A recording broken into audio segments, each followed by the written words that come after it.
Segundo Reinado, a política externa, capítulo 25. Na aula de hoje, nós vamos estudar como o Brasil se projeta internacionalmente no período do Segundo Reinado.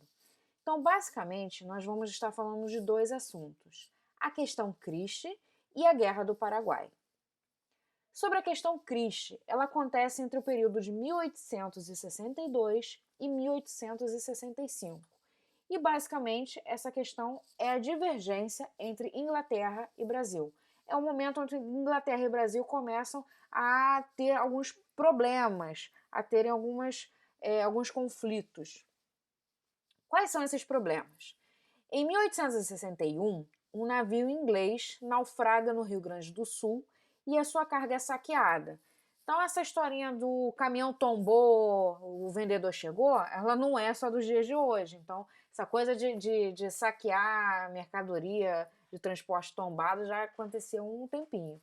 Então, o que aconteceu foi um navio inglês, ele naufraga no Rio Grande do Sul, e aí a população vai lá e saqueia esse navio. O embaixador da Inglaterra, William Christie, quando ele toma conhecimento disso, ele exige que o Brasil pague uma indenização pelos danos causados pela situação. No ano seguinte, em 1862, acontece uma outra situação. Os oficiais da Marinha Inglesa são presos aqui no Rio de Janeiro porque eles estavam bêbados e fazendo a maior bagunça na região. Então a polícia vem e prende esses militares. E aí a Inglaterra toma conhecimento dessa situação e, mais uma vez, o embaixador William Christie exige uma nova indenização, exige a prisão dos policiais que prenderam esses militares e ainda exige um pedido de desculpa. Olha o abuso do cara. Ele quer uma nova indenização, ele quer a prisão dos policiais que cometeram essa prisão e um pedido de desculpas. Dom Pedro não gosta da marra do embaixador, rompe com a Inglaterra e pede ajuda ao rei da Bélgica, Leopoldo I, para avaliar a situação e dar um parecer.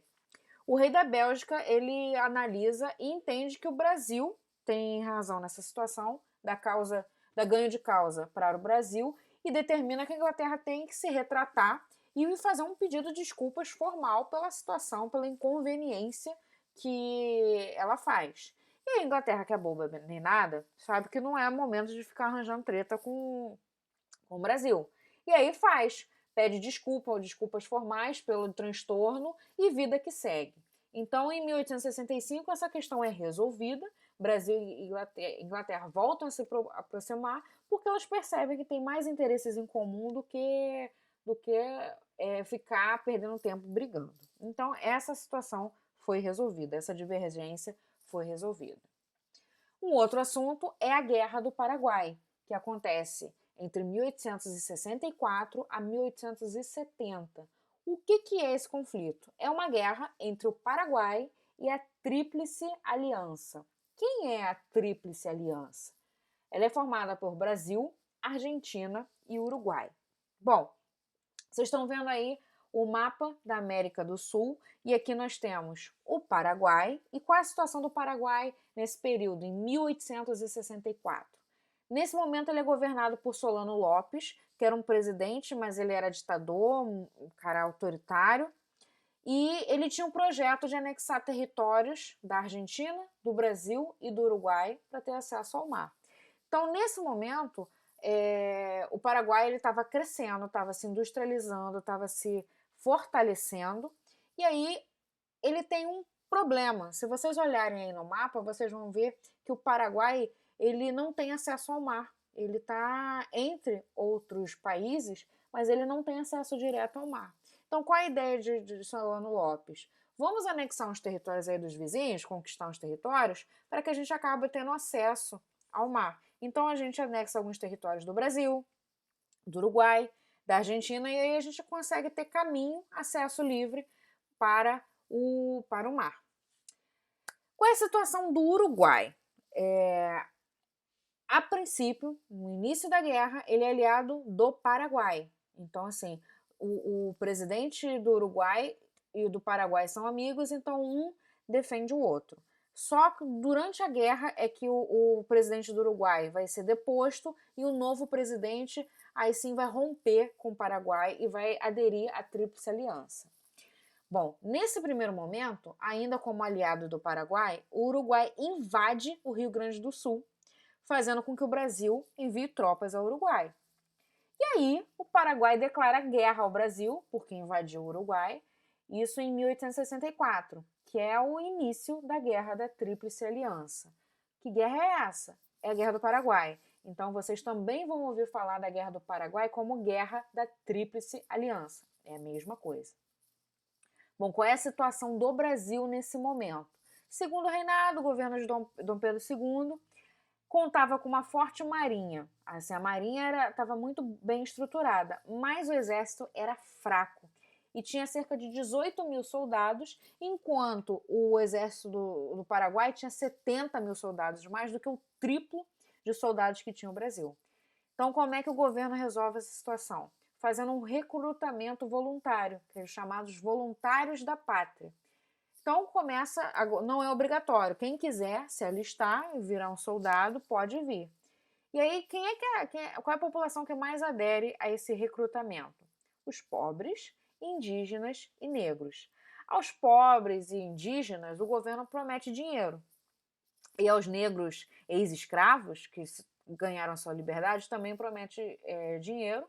E os negros que ainda são escravos, o governo promete alforria, promete a liberdade. Então, se você vier se alistar, quando você voltar, você já vai ter a sua carta de alforria, você já vai ser liberto. Bom, diversas guerras aconteceram, eu listei algumas dessas guerras. Então, a gente tem a Batalha de Riachuelo, onde logo no início o exército, a marinha do Paraguai percebe que é muito frágil, muito fraca. A gente vai ver outras batalhas em que a maioria dessas batalhas são vencidas pelos aliados, e aí principalmente pela participação do Brasil. O Brasil tem um grande destaque nessas guerras. Então, assim, a Guerra do Paraguai é a guerra em que é a maior guerra em que o Brasil participa e tem destaque. Teve a Batalha de Curupaiti, que aí foi uma das pouquíssimas batalhas em que há a vitória dos paraguaios. E aí, assim, os aliados tomam de uma lavada e nesse momento o Uruguai vê que não dá para ele e sai da guerra, retira da guerra. Um tempo depois, a Argentina também sai da guerra e deixa o Brasil sozinho. O Brasil fica lá sozinho. E nesse momento, Dom Pedro II coloca o Marquês de Caxias, que lá na frente vai ser o Duque de Caxias, para liderar, para comandar esse exército. E aí o Marquês de Caxias faz diversas transformações, então faz um treinamento mais intenso, treinamento de arma, de combate com esses soldados, além de fazer um trabalho em relação à prevenção de doenças e à saúde, porque muitos soldados estavam morrendo de cólera nesse momento. Então, assim, a entrada do Marquês de Caxias vai contribuir para sucessivas vitórias nas batalhas tidas pelo Brasil. Então tem a Batalha de Passos da Pátria, a Batalha de Tuiuti, que tem a vitória dos aliados. A Batalha de Tuiuti, por exemplo, foi a mais sangrenta, assim, a que mais teve mortes. Houve a Dezembrada, que foi uma série de batalhas, de vitórias dos aliados, e a Batalha de Acosta-Nu, que acontece em 1869, onde 20 mil soldados da Tríplice Aliança enfrentam e vencem as tropas paraguaias, que eram formadas por 6 mil soldados. Então, olha a diferença: 20 mil contra 6 mil, e desses 6 mil, a maioria eram idosos e crianças. Então, a gente pode dizer que é uma batalha meio que desleal, porque, primeiro, pela quantidade, né, dos envolvidos, 20 mil de um lado para 6 do outro, e dentro desses 6 mil, a maioria era criança e criança mesmo, crianças pequenas pegavam em armas e iam, idosos. Então, em homenagem às vítimas, a data do dia 16 de agosto se tornou o Dia das Crianças no Paraguai. Bom, em 1900 não, tá errado aí, 1869, as tropas brasileiras chegaram a Assunção, capital do Paraguai, e Caxias é substituído pelo Conde de, que era o genro de Dom Pedro II, ele era o marido da princesa Isabel. E no ano seguinte, 1870, Solano Lopes é morto, ele é capturado e morto, e assim acaba a guerra. Qual é o saldo da guerra? O que acontece com o Paraguai e com o Brasil depois da guerra? Ao Paraguai, morte de metade da população e a maior parte dos homens. Então, assim, metade da população vai para a guerra e morre. E principalmente os homens, assim, idade produtiva. Eram jovens, né? Além disso, indústrias e ferrovias destruídas, falta de mão de obra, porque quem é que vai trabalhar agora se a maior parte já morreu em guerra, são os soldados. E aí quem é que ficou? Idosos, crianças, as mulheres têm que tomar conta das crianças, porque os maridos agora, muitos deles morreram em guerra, então vai faltar gente para trabalhar e, consequentemente, vai começar a faltar comida, ter problemas financeiros, então uma grande crise econômica que, além disso, além da crise por conta da guerra, ainda tem que pagar altas indenizações aos aliados, Argentina, Uruguai e principalmente para o Brasil, que saiu vencedor da guerra. E para o Brasil?